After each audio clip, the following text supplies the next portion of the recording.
Okay, camera's here. Great. Okay, awesome. Then I'll be here. Is that your good side? Well, thank you so much for being here. My name is Maggie McKenna. I'm the Executive Director here at the Frederic Remington Art Museum. I want to first get kicked off and welcome you. Thank you so much for being here. I want to also give a huge thanks to our board of directors, and we have Dr. Patty Mahoney and Ann Skelly here as well. That's it. And I also want to thank our docents who are volunteers that learn so much about the work that we have here, and they give tours and they help us with our programming. So Kent is over here, and we have Diane, and we have Kathy, and Anne is also a wonderful docent. She actually really leads our docent program with our educator. And then I want to thank all of our staff for being here and making all of these programs possible. We have Julie, our educator, Ashley, who's in charge of tech, Jamie, and Romy, our curator. They will be moving the sculptures, which is a big We have Sydney, Kira, and Shelly as well. So I want to thank all of them for making all of these programs possible. Without them, this would not be available to us. So anyway, without further ado, welcome to today's Fred Talk. This is our new ongoing series that brings together art, ideas, and engaging voices to explore the world of Frederic Remington, Sally James Barnum, and beyond. This is part of our bigger vision for the museum as we prepare for the 250th anniversary of the founding of our nation with Remington's impression on America, the resetting of our permanent collection to tell more of the rich stories we can currently only share on tours with our docents and educators. We have some exciting events coming up next week, including Art of Dining events. We even have one tonight. If you're available, you can join us for Art of Dining at Susan Schwartz's house, and the brand new Remington Legacy Festival that starts on Thursday, August 21st, here at the museum with a concert on the patio and food truck. That'll be fun. Followed by Family Day on Saturday, horse show on Sunday. We also have our golf tournament, but that is all sold out. So everything we do here, from lectures to like today's to major festivals, depends on the support of our community. If you're not already a member, we'd love for you to join us and help preserve Remington's legacy and be a part of this next exciting new chapter. And speaking of bringing great voices to Ogdensburg, I'm especially excited to welcome a guest today. She ran away. We're honored today to welcome Michael Shapiro, whose thoughtful leadership and deep expertise in American art have made him a truly distinguished figure in our field, and whose connection to Frederic Remington goes back decades. Michael served as interim CEO of the Art Bridges Foundation, guiding the search for their current CEO in his typically visionary and collaborative way. He led the High Museum of Art in Atlanta for 15 years, overseeing landmark exhibitions and dynamic community programs and transforming the campus expansion. Before that, he was at the helm of the Los Angeles County Museum of Art and served as chief curator at the St. Louis Art Museum, where in the 1980s he curated the Frederic Remington Masterworks exhibition, a foundational moment for Remington scholarship. Michael's also the author of the enduring volume Bronze Casting and American Sculpture, 1850 to 1900, and continues to curate exhibitions and deliver lectures nationwide, sharing his passion and knowledge with new and varied audiences. Today, we're fortunate to have him speak about the Remington sculptures in our collection, and we're even going to turn them over, which is, again, a huge deal. An opportunity to learn from someone who embodies both scholarly insight and creative inspiration. It's my honor to introduce Michael Shapiro. Thank you so much for being here. Thank you so much.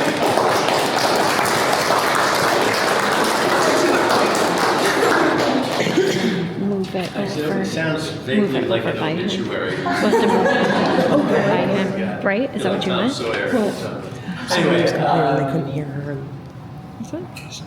what I thought I might do is tell you the story first about how I got into this. I'm not going to say this. How I got into this field.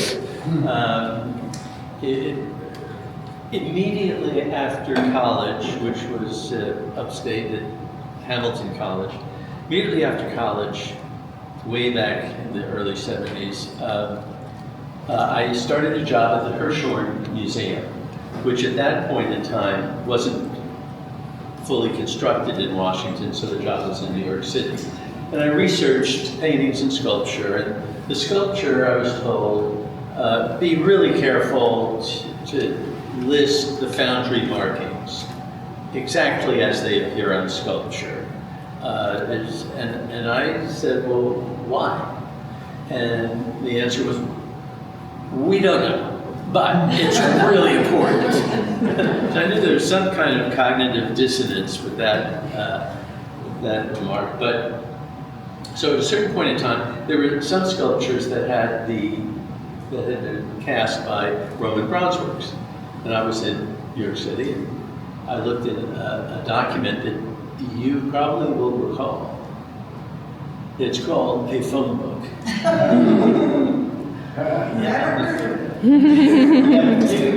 Some of you may not be aware of that. But anyway, in the phone book was Roman bronze works, New York. So I called them up and asked if I could come visit. I went over, and it kind of blew my mind because I knew they were making art, but there were no artists there.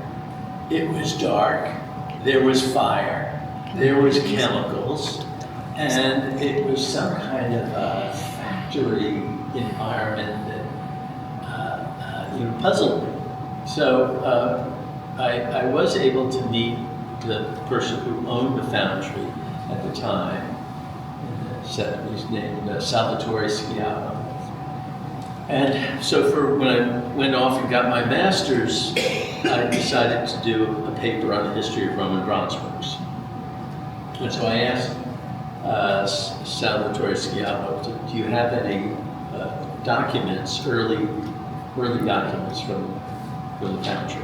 And he had bought the foundry in 1946, so he went back part of the way, even though this was in the 1970s. He said, well, call me when you're working on your dissertation. And so about 3 years later, maybe it was 3 or 4 years later, I was working on the dissertation, rang him up, and he said, come to New York. I was in Cambridge, Mass at the time. Come to New York, bring an empty suitcase. And I thought, well, that's fine as long as I'm not in the suitcase. So I took the shuttle down, taxied over to Greenpoint, met up with him. He said, let's go out to the parking area. His big old Cadillac, opened the trunk, and there was this pile of ledgers. And he said, why don't you take these, look them over, and when you're done, bring them back. And I said, good deal. And then reversed my trip, got to our apartment in Cambridge, and laid a few of them out on the bed, and started leafing through the pages, and there were any number, lots of different sculptors, whether it was Bessie Padravona, who would turn the page, and then there was Frederic Remington. And I knew that there were no known casting records of Remington sculpture. So I called someone who had, at the time, I think she worked at Kennedy Gallery. Anyway, she'd written a good article on the bronzes. So I rang her up and said, I think I came across these documents. She said, oh, that sounds really interesting. I'd like to fly up and take a look. I said, no, that won't be necessary. I just wanted to get your opinion off the top. So I knew I had something of interest. So eventually my dissertation was the development of American bronze foundries from 1850 to 1900. And the Remington piece was half of the last chapter. And I gave a talk. I had a fellowship in Washington. Gave a talk on the dissertation, which included some glove turning around and seeing these guys.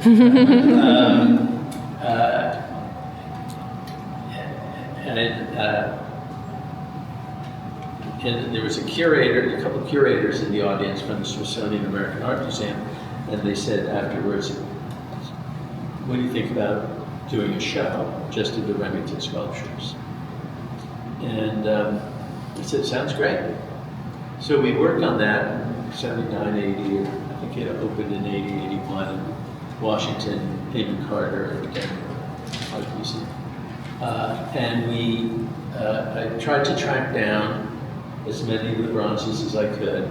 And as you probably know, many of the bronzes have the number usually inscribed on the underside of the base. So I could order the sculptures. I think the Bronco Buster, by far the most popular. You could order the sculptures by cast numbers. And when you start looking at the cast numbers and you look at the date of the casting, you could readily see that after Remington died in 1909, the bronzes are not quite as good as they were when he was around.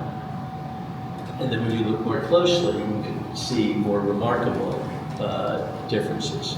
So it kind of changed the market in Remington bronzes with qualitatively improving the prices, let's say, for or at least let's say the appreciation for the lifetime casts. So what I thought we could do today is take a look at, and when that show was done, I was suddenly like the Remington sculpture expert. Really? And, but before, when I was asked to do this talk, I thought, there must be some younger scholars out there I'm not aware of working on this. So I Googled leading Remington sculpture expert. And I really? That's the best you got, AI. Okay. You're still it though. That's the crown on it. So let me just mention, one of the things that I still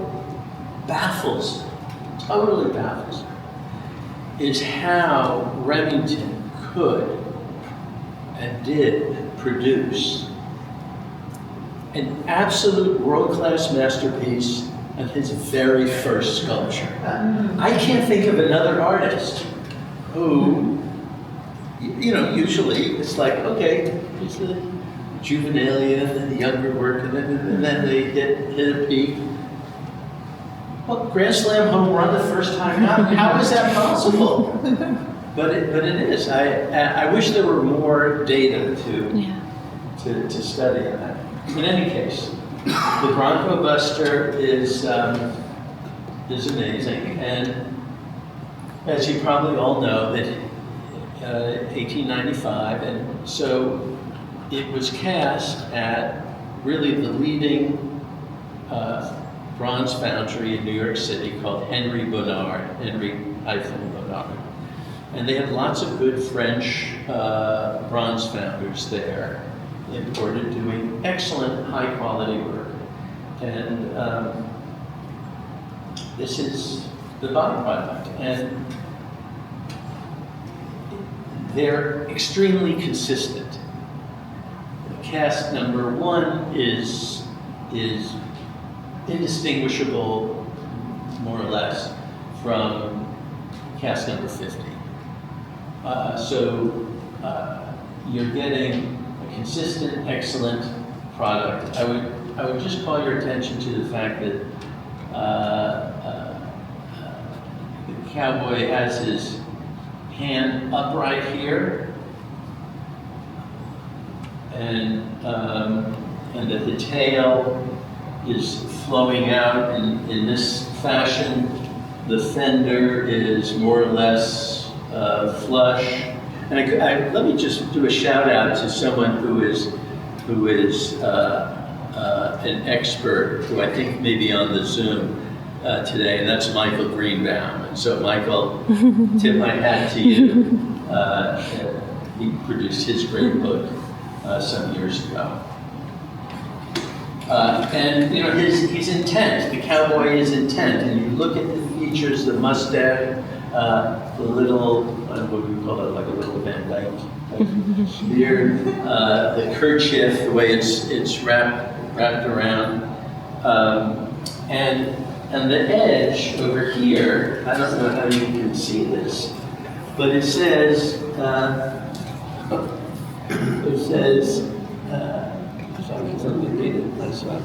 It says the Henry Bernard Bronze Foundry, New York. We're adding some video to this for the Zoom. Oh, okay.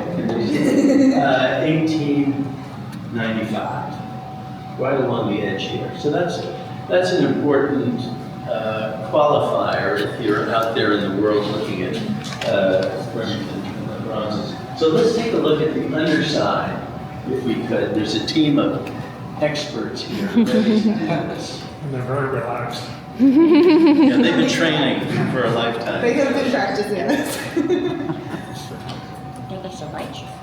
Let me just give you, while they're doing this, a basic tip if you're looking at a Remington bronze.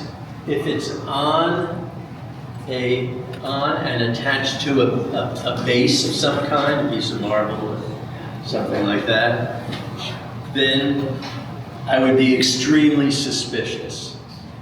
They're tabletop sculptures, and they all have bases. They don't need another base. Oftentimes, people who do recast will put another base underneath it to make it bigger, to make it look richer, more important.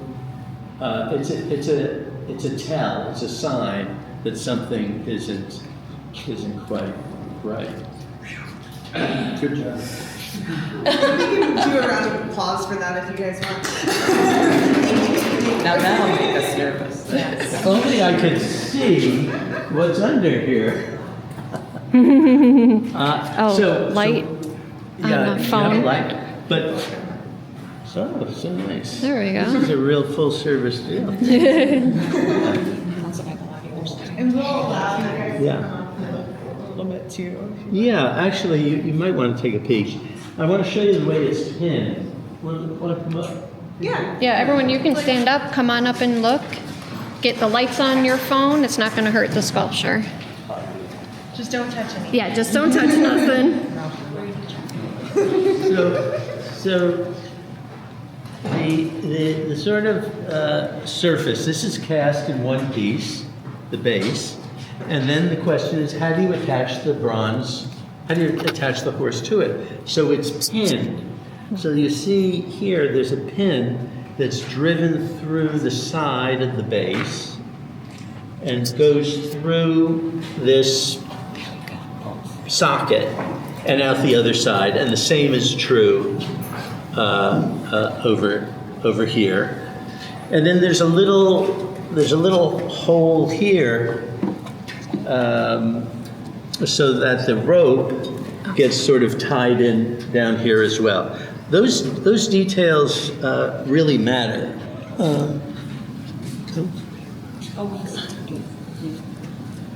Okay. So then, let's put it back up. It's fine. I'll take my phone. Oh, yeah. I think we'll use it again. Oh, thank you so much. Okay.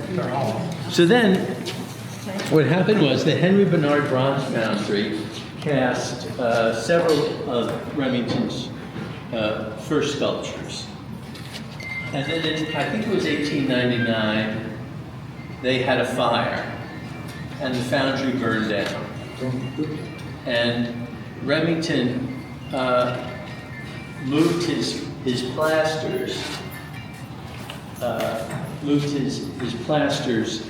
from the burnt out Henry Bernard Bronze Foundry, which I think was in Mount Vernon, New York, as I recall, moved that to this new foundry called Roman Bronze Works, which was introducing lost wax casting to an American public. This is a sand cast.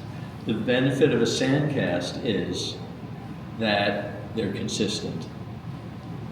The benefit of lost wax cast is you can have playtime with each cast because you could take in, there's a wax positive that's created, and if you want to say, you know, that tail, or you know that the fender here, let's turn it over. I want the mane to be more expressive.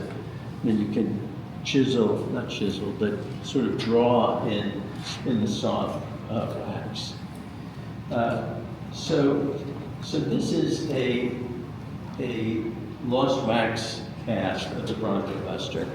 And you can see that he went back, and it really was an iterative process. You can say, you know, it was great. You guys, these were produced for 5 years or 6 years. And then he goes back and says, I think I want the tail to be between the hind legs, not flowing out like that. And I think he changed the position of the cowboy's hand from upright to parallel with the ground, which is a little more lifelike in my opinion. And you can't see from over there, but the fender and stirrup is pushed outward, so that if you're on a horse that's coming down, it's quite logical that the fender and the stirrup would be pushed up by the air, and it's more vivid and lifelike. But it also has a kind of, I'm not sure how to turn this, oh, I see like that. Yes, and another detail that he did is he changes the neckerchief. Instead of being this flat sort of downward arrangement, here is out and flows into the extended arm of the cowboy, making those little tweaks, refinements, improvements, some of which are just fun. He's having a play date with himself.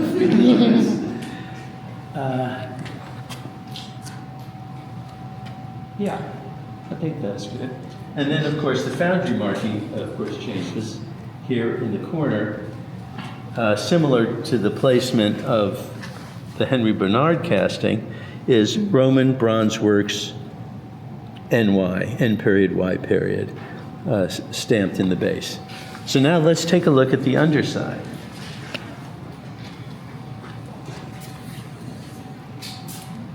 It's great to have a staff. Yes, ma'am. How heavy are they, would you say? Do you know what they weigh? They look like they'd be very heavy, but how? Yeah, I know that Michael Greenbaum has weighed all of them, but I don't know. Michael, I know you're out there in the ether. Let us know. You could call in the answer, but no, I don't know. But that is a good way of measure, if you weigh the known excellent bronzes, that would be a way of telling potentially a not good bronze from this. But I'd like to say over the years that bronze foundries are not like a high-tech business. There's a lot of variability between castings. So if it were weighed and there was some difference that was not a meaningful difference, I would probably just let that ride. Oh, okay, let's see what we got over here. So, it's a similar arrangement. There it is, yeah. Similar arrangement of the way in which the base and the bronze are pinned together. But if you look at the underside of the the lost wax base, you can see it has a bit more of a fluidity to it.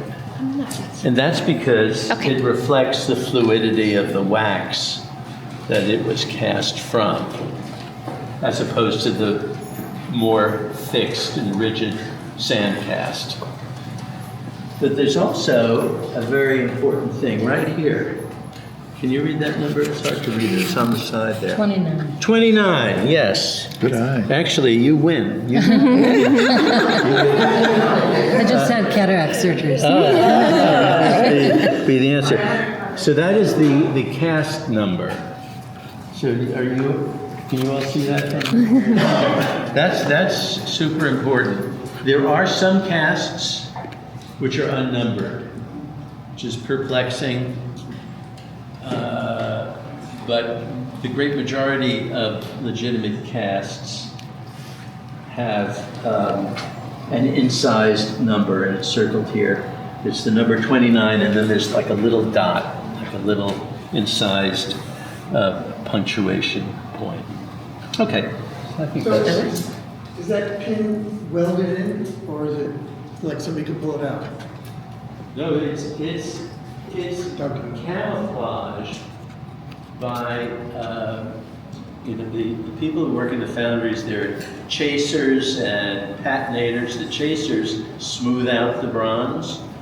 So on some of them, not this one, but some of them, you can actually see the circular head of the pin in the exterior of the base. So if someone took a hammer and went in the opposite direction, it would come out. come out. You would not be popular. On the side that's outside, does it have like a rivet head? Does it got a rivet head on it, so it can't? No, I don't think it does. I've never tried to do that. I don't really know exactly. Today won't be the day. Okay, so, okay, let's put it back up. Good. So any other questions related to that, or if not, we can move over to the Cheyenne. We're about 27 minutes in. You can maybe tell them at 30 You know, minutes. there's a drawing that Remington did. I can't remember if it's for the head of the bronze foundry or not, but he had, this is an Indian with it's supported, not, the horse's hooves are not on the ground at all. It's supported by the buffalo robe that is on the other side of the viewer. Super clever, in my opinion, and inspired by the photographs of Edward Muybridge, the stop-action photographs from around 1880 or so, when people realized, you know what, oftentimes when a horse was in gallop, none of the hooves are on the ground. And then if you're making a sculpture, and you're Frederic Remington, you're thinking like, okay, how do I make a sculpture which is by definition heavy without having the central character touch the ground? I mean, he set himself a pretty, really challenging rhythm. And he solved it in a very clever way. These are both lost wax casts. This one, owned by the museum here, well, I guess it goes owned by the museum, but this one is really a fantastic cast. And one of the things that attracts me to it is it has this slightly greenish, somewhat golden patina to it, and at the same time it has fantastic texture. And that's one of the things that you can capture with lost wax casting. And one of the things that's very challenging giving this talk is not being allowed to touch it. I special permission. I didn't get it. But if I had that permission, I would put my hands here. I would rub it on the buffalo robe. I would rub it on the base. There are these rocks here. The tactility of it is fundamental to it. And if you contrast the roughness of the buffalo robe and his buffalo robe saddle, so to speak, and the rocks and underneath, and then compare it with the taut flesh of the horse itself, it's fantastic. I mean, it's sort of miraculous. And then, of course, he always adds little details like striations in the moccasins and this really great expression of the Indian. This is and the tail. When I see some of the early casts of the Cheyenne, the tail like this one looks like a rocket ship. I mean, it's like whoosh, boom. I mean, the way he captured that intensity and the intense forward propulsion of this horse and rider is. I love it. Really great. Great. So this sculpture, cast number 12, is a fine sculpture. One little difference is that this element here is the placement has been changed. This is cast separately, so it's not really a big deal.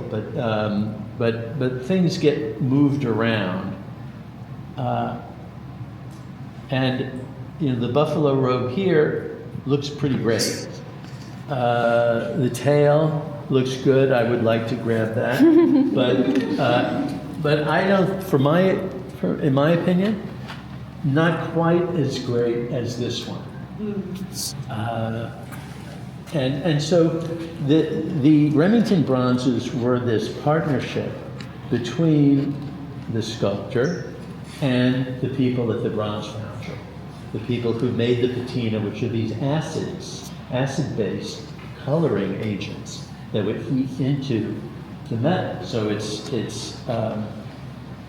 darker patinas, lighter patinas, but this one just looks perfect to me. It's cast number 2, so no question that Fred worked on this himself. Should we look underneath it? See Let's do it. What's under there? Maybe I'll get a surprise. The big dark spider. Could be. Yeah, it's signed, inscribed, Frederic Remington, 1901. Sorry, we have to, we decided to cover the recording for security purposes. For what? For security purposes, we're not recording the movement of the Oh, okay. sculptures. Sorry. Sorry, Here needs to record that. Okay. Can I ask a question? Why do you put the black cloth over the pedestal? We don't want anyone to know how these are secured down, so it's a security reason, yeah. We have to keep some secrets to ourselves.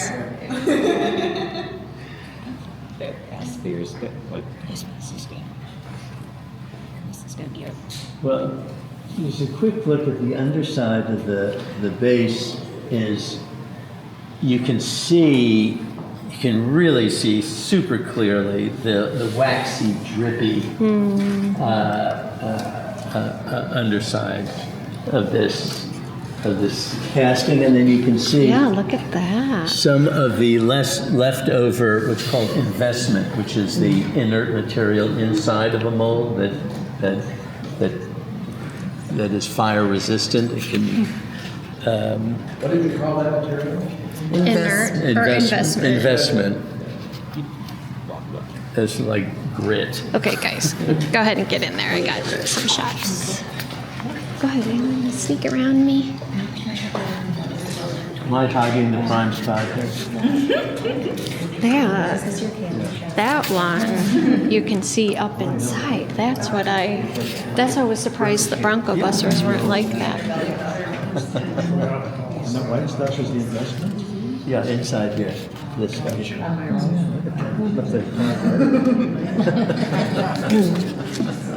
You're fine, don't worry. Take 2 aspirin. Right. It is drippy in there. Yeah. Look at that.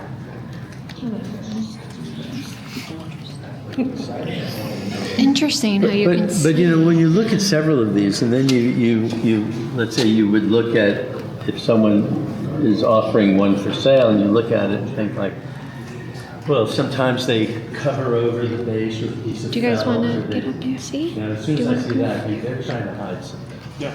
The bronze looks good. Sorry. You want to look at what the casting looks like, and if it looks fresh and modern, clean and spick and span. Made in China. Might very well be. And then sometimes you really have to look at the thickness of the walls of the casting and see how thin or how thick they are. So these get pretty thin. Girl, I got moves. Okay. I got camera moves. Wait, one more shot of the inside. We're Glad never you're going to see it getting your again. exercise So, today.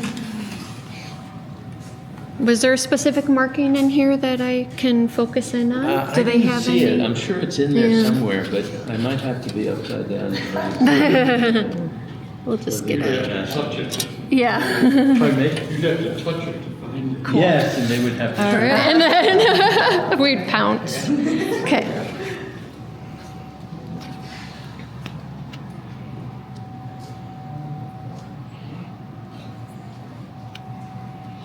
But let me just add that we're gonna look at one more, and then we'll look at the rattlesnake. And the rattlesnake, the rider has these woolly chaps, which are very much inspired by this kind of experimentation with surface textures.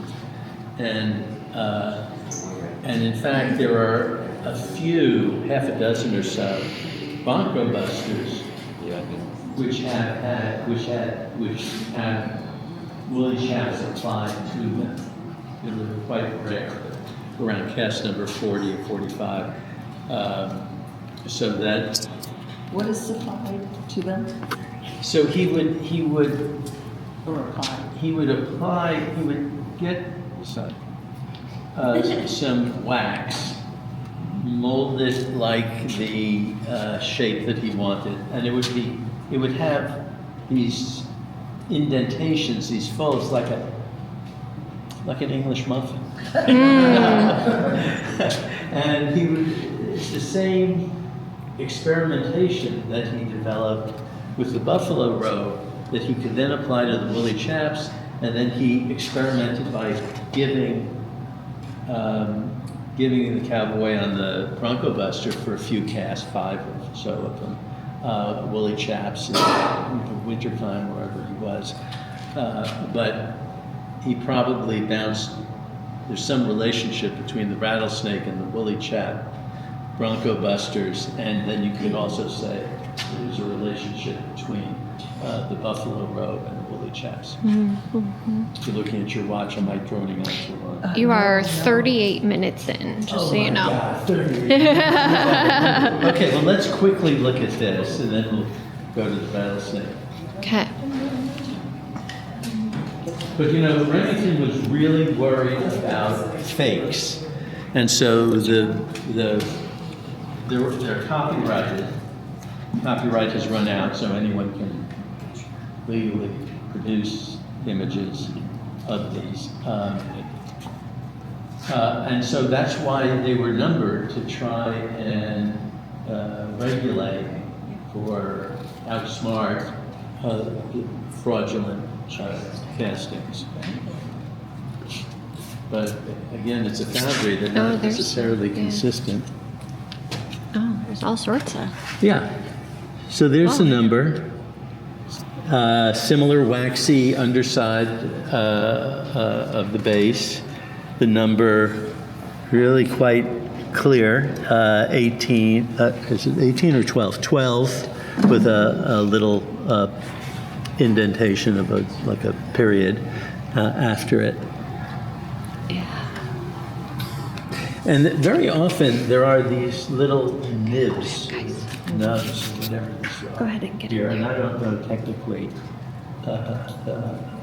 how they came about, but they often show up in these. And look how nice and thin the casting is around the edges of it.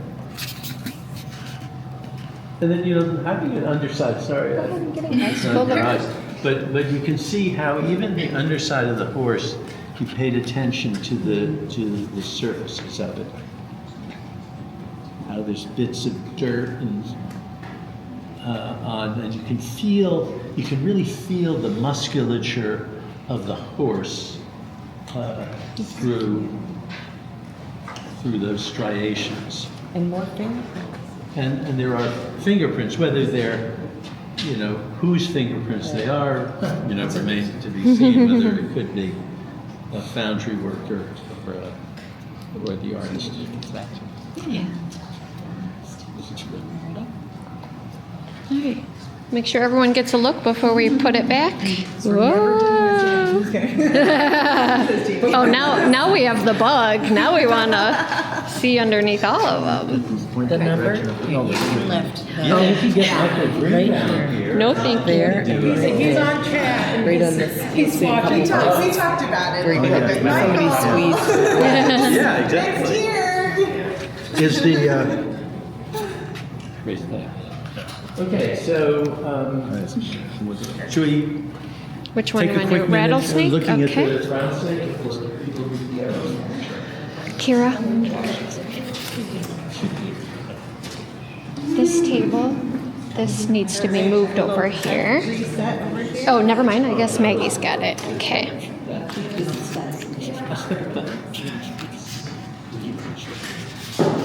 Awesome. So let me just give you a tiny bit of background on the rattlesnake.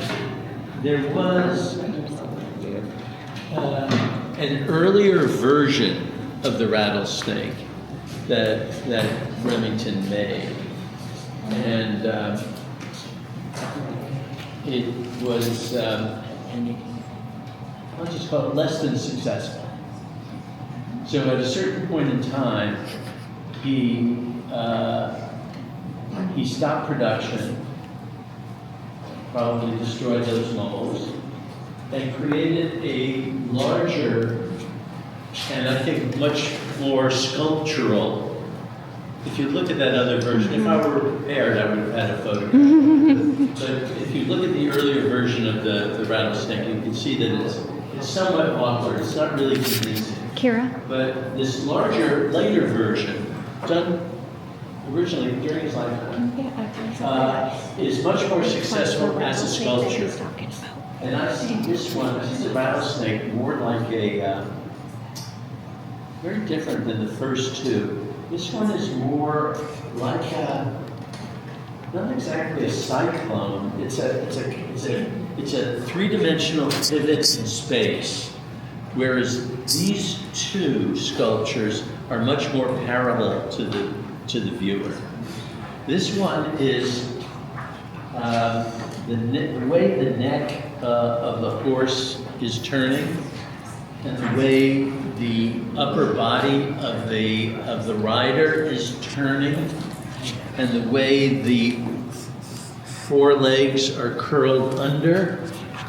I don't know how to express it other than to say it's almost like the way a wave curls in on itself before it crashes. And if you look closely, you see the eyes of the horse itself. His eyes are popping out of his skull because he's looking, of course, at this insidious rattlesnake down below. So, like with the So we're going to Cheyenne, pass or this as with around. the This is Cheyenne, the earlier one. This is what he changed, as you can tell. Remington Okay. was really exploring texture. Again, if the staff weren't looking, and I could have playtime on the surface here, it would be fun, and it would be, it would sort of hurt your hand a little bit, but it would be good, and the woolly chaps are fantastic, and I love the detail that he's, his horse may be spinning around in space and he's worried about maybe falling, but he's grabbing his hat. He doesn't want to lose that. That's really cool. But also the edge of the saddle blanket is up in the same way that he turned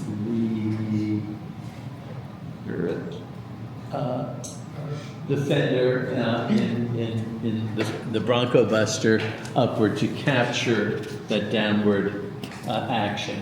But look at the way he draws in the wax. Keep in mind, think wax. That's what he's drawing in. He's drawing in the wax in the mane of the horse and spinning that around to help underscore the movement. And even the loose bit of the rider's belt, which you can't see, it's a tiny little detail over here. His vest, which is flapping up in the wind, and a wonderful detail, if you look at his holster and gun, they're also flying up in space as he seems to be coming down. There's also like a supporting piece of, I don't know if it's sagebrush or something over here, which is highly textured. So it's not the right hind leg. It's a natural occurring thing with great texture to it. It's really genius. So anyway, that's. I don't think I need to drone on any more than that. That's that was probably great. your Can I share one story? You can share whatever you want. When I was in the Play. gallery, hi, I'm Julie. When I was in the gallery, a guest was in here and he was a cowboy and Western expert. And he asked me, I'm used to asking a lot of questions of my guests, but he asked me why I thought the cowboy was hanging onto the hat. And my docents should probably remember this because we talk about it. So I said, well, he's afraid he's going to lose it. He's being thrown. But he told me that the cowboy is actually going to take his hat, drop it over the rattlesnake so that the rattlesnake disappears from the horse's view. And so the horse calms down and the rider can go on his way. And I thought that was amazing. And I actually have read it other places too, so I'm pretty sure it's correct. But I thought it was amazing because Remington chose that precise moment to sculpt, not before and not after. And, the artist's decisions that they make the moment they're going to capture, I think is fascinating. Yeah, so that's a great point. I love the way you said that because you're right. In all of these, actually, he picks. Your mind tells you you're looking at an instant in time. Right, yeah. But the way the sculptures are made, I think your mind fills in the blanks of what might have happened before and what was going to happen afterwards. And so it's like like a stop action. Yeah. Yeah. Can I add some conjecture to that? Yeah. And I've heard that multiple times that he's going to throw his hat on the rattlesnake. Was he going to lose his hat? I know, that was, Is he gonna get his hat back? Yeah. Is the horse going to stamp on right. the hat and the snake, Yep. and then he's going to take his hat back? Yep. That's always the next question is, well, what about the hat? I'm impressed if he's got that good a name. Yeah. Anybody else? Another interesting, I own that 14 rattlesnake, and I've had it for 50 years. When my kids, I'm 80 now, when my kids were very little, we actually one day took the rattlesnake because it was so dusty and put it in the tub with them when they were So I can't tell you how many times that I would take that statue when it was in my home, and we knew it was valuable. It had nothing like the value that it has now. But we would put it in the closet, put a blanket over it if we were going to Cape Cod for a couple of weeks, or if we were having somebody that would come in to do some plumbing work or whatever, that we were just a little worried that they would, scope out the house and see something valuable.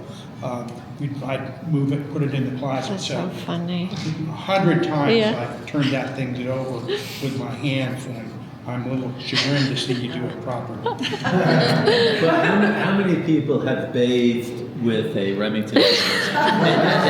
Both of my kids.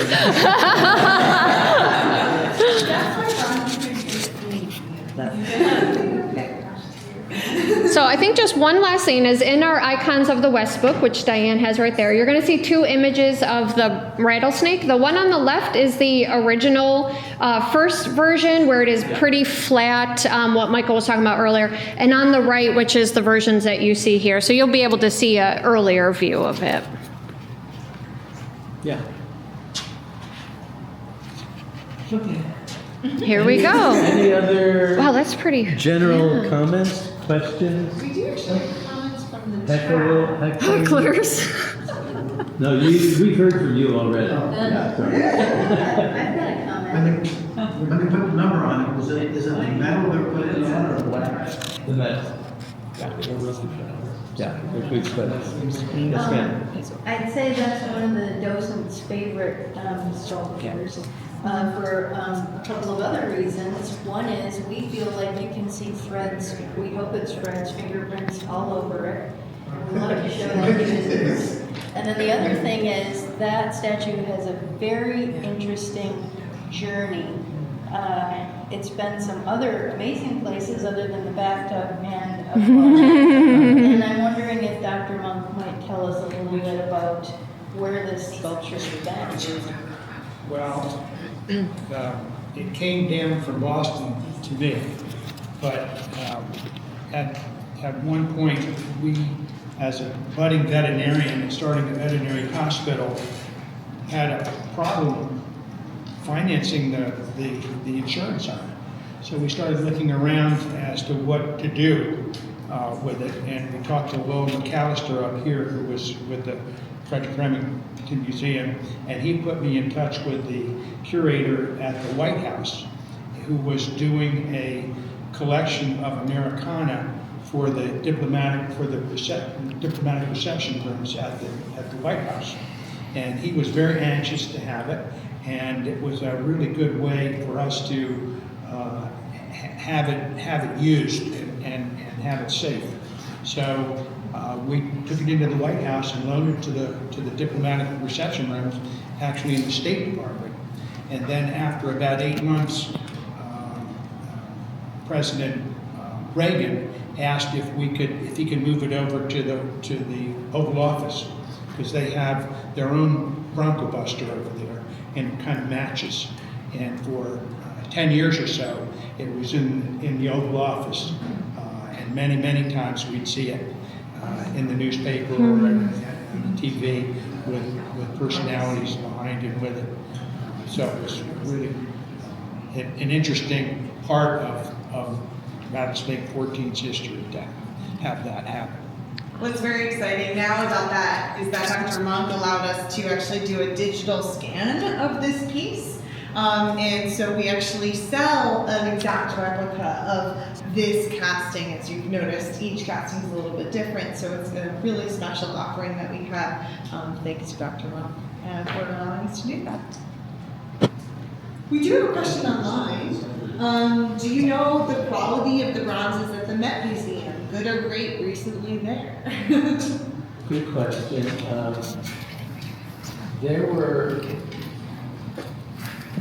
The Met bought a group of bronzes in 1907. So they were lifetime casts. They're not the greatest casts. They're very good, they're fine. But there are places that are off the beaten track that would be interesting for you to visit if your travels take you to those areas. For example, well, of course, the Amon Carter Museum in Fort Worth, Texas. One that it would be off the track for most people is the Norton Art Gallery, I think it's called, in Shreveport, Louisiana, not the Norton Museum in Palm Beach. They've got super great bronzes, over polished, but still really great. I could come up with a couple of other places. There are Remingtons all over the place.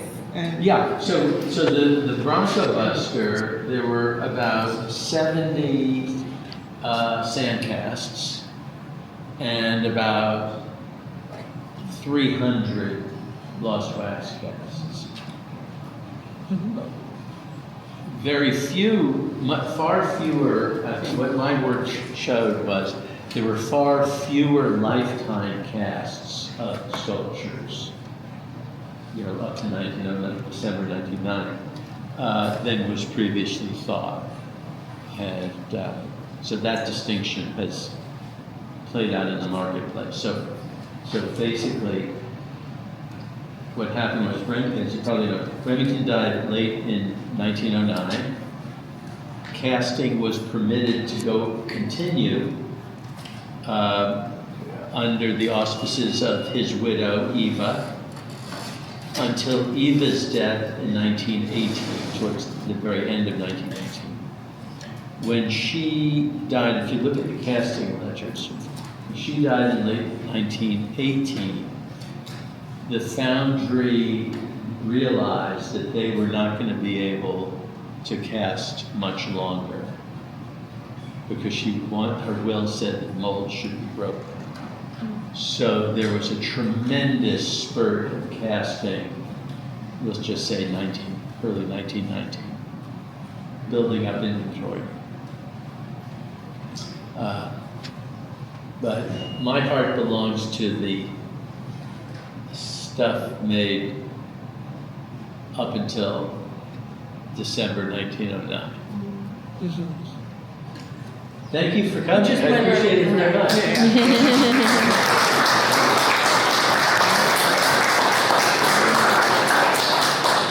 any further questions?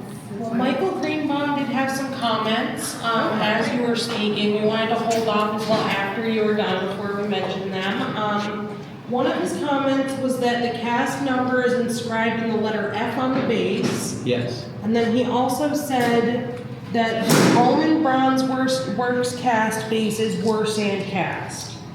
Yeah, I think that's, well, there are those that were integral into the sculpture. I'm not sure I agree, but okay. All right, those were the only comments, and doesn't look like there's any other questions from the Zoom folks. Anybody on Zoom have any more questions? Feel free to put them in the chat. I'm on overtime now. By the way, I did want to point out that the scalp in the corner over there is hard to see it, but that's a very dramatic example of Remington revisiting an earlier sculpture. So it was one of the 4 models that he had sandcast. So if you look at the sandcast version of the scalp, it's an absolutely smooth, very regular base, which he's turned into this rocky hill. You can almost feel how challenging it would be for that horse and rider. So it's he completely reinvented, used the same basic model, but reinvented it by lost wax. Oh, Couple questions. People get more questions. Yes. Can you talk a little bit about some of the complex groups where you have more than one figure and how it's approached by the foundry, or what Remington might have done differently? I think when I look at something like the Stampede, which were posthumously cast, but done late in his life. I think he was intrigued with complexity and trying to figure out how can he best himself, how can he keep pushing himself, so makes you wonder where he might have gone if he lived longer. The Stampede is, I've really not spent much time with it, but it's intriguing in that it's, multiple animals and the one lone cowboy sort of stuck in the middle of it, And he puts all of his people are in dangerous situations, and even the polo players, although they look so highfalutin, it's like no grit, no sweat. But I think with something like polo, I think he was looking, frankly, at some old master paintings. If you look at, going back to Leonardo da Vinci, Battle of the Anghiari, lots of Vecchio in Florence, I think it comes out of that tradition, but reinterpreting it in a contemporary way. Michael, if I could say something, you were asking about multiple figures.